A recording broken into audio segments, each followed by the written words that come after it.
What's the benefit of having a pet? Oh my gosh, there's so many. Okay. They're non-judgmental. Hey. They're cute. They lower your heart rate. Great for stress with relief and anxiety. Let's go, Blue. Let's go, Blue. So Paw, very good boy. I own a pet sitting and dog walking business. Right around July, I had my best month of the year, and I think it might be attributed to the fact that people are getting more dogs and they do want them to stay on their schedules.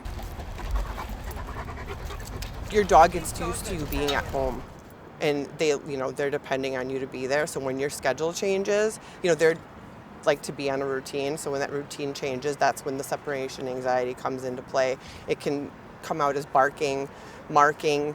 My dog sometimes will pee on my bed or the couch. Separation anxiety is a genuine fear or phobia of being left alone. But actually what most dogs have is called isolation distress. And that is where any warm human body will do. They just don't want to be away from humans. True clinical separation anxiety is when they are attached to one, maybe two people, and that's it, and they can't be away from them. That's not very common. I've seen it in all ages, and breeds don't seem to matter. It happens across the board. So one of the big things about now during the pandemic is that we're locked in, or we're working from home, and we've had a big routine change for our dogs. So when we go back to work, it's going to be quite a contrast for them. I encourage everybody to get an in-home camera, or even set up Zoom. Zoom is free. People can get that. They can download that, and they can set up a meeting with themselves. So they can set it up on a laptop or a tablet, and then use their phone to watch their dog. So get in your car, do all the things you would normally do, and drive away, and then watch your dog and watch them to see if they have any symptoms of stress. So symptoms of stress that I mentioned, the pacing, panting, vocalization, barking, howling. They're unable to find a place to settle, all the way to destruction, which tends to occur around the exit points. So the doors or the windows that they saw them leave from, or again, the house training accidents. So if you would see any of those, you'd want to come back right away, and you'd want to contact somebody who specializes in separation anxiety and is a certified professional.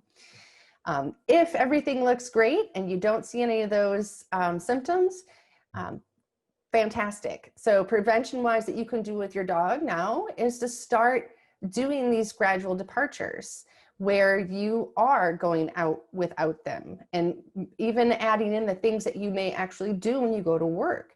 Our dogs know the difference between us getting ready to go for a walk outside, which tends to be on the shorter side, versus us putting on our high heels and perfume or cologne, scrubs if you're wearing scrubs, they notice all of these things. They're very good at these things, noticing and connecting dots. So practicing those things and getting in the car and go get groceries. Practice that, and just every once in a while check in to see, yep, my dog is fine. And don't expect them to be a zombie. They're not going to just always be like knocked out. See if they're engaging with toys, if they're walking around, looking out the windows, or like I like to call their doggy TV. Is it all relaxed, nice, easy pace? That's what we're looking for.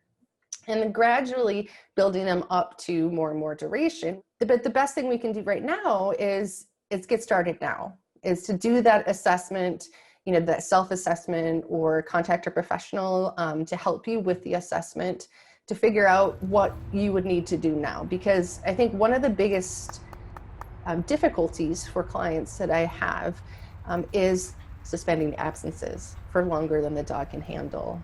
And that sounds crazy and bonkers to people. It's like, what? That means I can never leave my dog. It's like, well, we can come up with creating a village for your dog to help it so that they're never home alone. And like I said earlier, most dogs actually have isolation distress, which means any warm human body will do.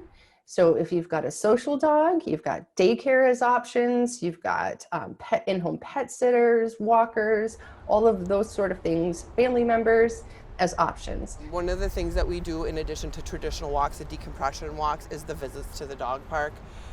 Some dogs just need a little bit more, and a walk isn't going to do it. This really helps. They get to socialize, they get to engage. Being off leash and free really helps. I have never met with anybody in person to work on separation anxiety. It has always been remote. If you were my next door neighbor, I would still be meeting with you remotely. And this is because me coming over to your home immediately changed the dynamics. That's not what it looks like when you go to leave. So I'm coaching folks remotely. We're meeting remotely once a week.